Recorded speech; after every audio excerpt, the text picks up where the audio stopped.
Most bars pour significantly more alcohol than what they sell through their point of sale system. This bar I client uses Future point of sale.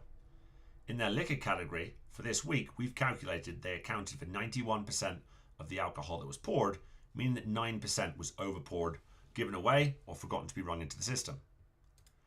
By looking at their itemized sales report, we can see how many times every button was pressed. The challenge is that different drinks contain different amounts of alcohol.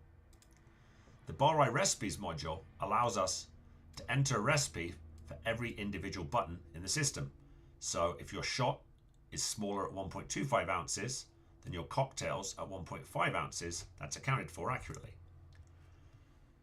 When we run the point of sale mix through Bar's recipe module, it will multiply the number of times each drink was sold by the precise recipe to calculate the total ounces sold, and then add this up for each button in the system.